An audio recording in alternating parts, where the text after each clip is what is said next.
কোটা সংস্কারের পক্ষে ছিলাম, এখন যেটা চাচ্ছেন সেটার পক্ষে নেই। রাতের মধ্যেই নাকি বেশ কজন সমন্বয়ক ঢাকা ছেড়ে পালিয়ে যাচ্ছে, ওদের যেতে দিবেন না, এক দফার হিসাব বাকি আছে।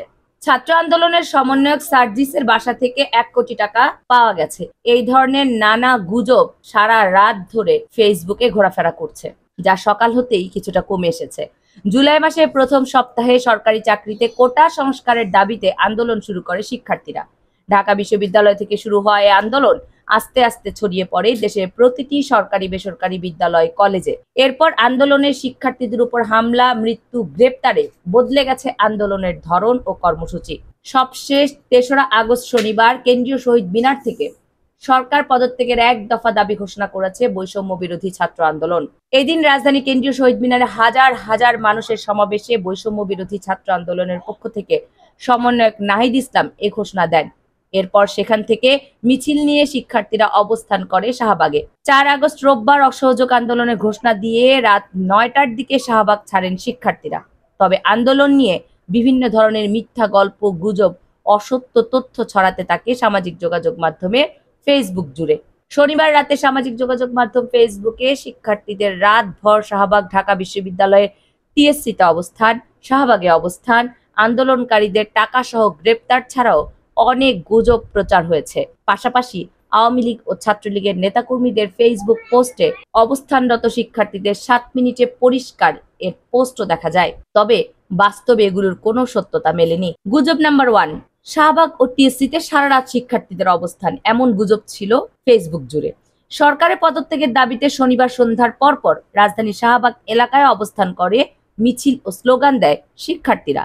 তারা রাত আনুমানিক 9টার দিকে শাহবাগ ত্যাগ করে।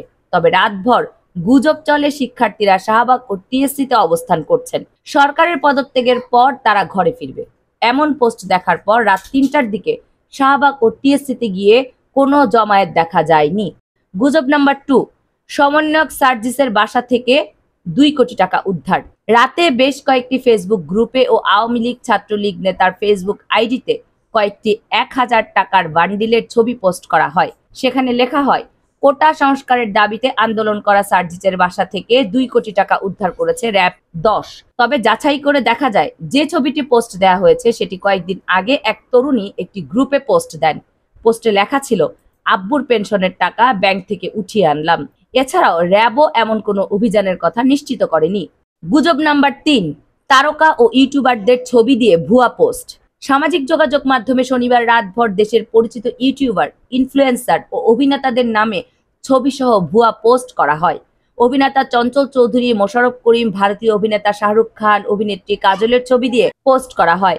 কোটা আন্দোলনের পাশে ছিলাম, এখন যেটা চাচ্ছেন সেটার পাশে নেই।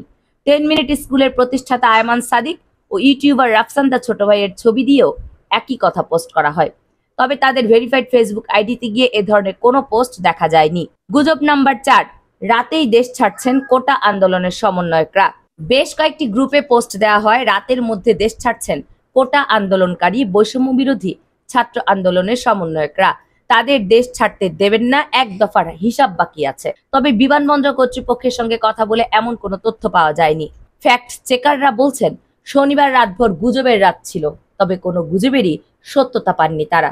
তো দেশবাসী ও দর্শক, আপনারা বুঝতেই পারছেন, ছাত্র আন্দোলনকে বা ছাত্র আন্দোলনের শিক্ষার্থীদেরকে ছোট করে দেখার জন্য বা ছাত্র আন্দোলনের সাথে রাজনীতিকে জুড়ে দেওয়ার জন্য এই ধরনের গুজব রাতভর ফেসবুকে, সামাজিক যোগাযোগ মাধ্যমে চালিয়েছেন। কারা চালিয়েছেন সে নাম আর আমি বললাম না, সেটা আপনারাই বুঝে নেন। এই নিয়ে যদি আপনাদের কোনো মন্তব্য থেকে থাকে তাহলে তা কমেন্টস করে জানাবেন। কামরুন নাহার, রাখি, কেএনআর মিডিয়া।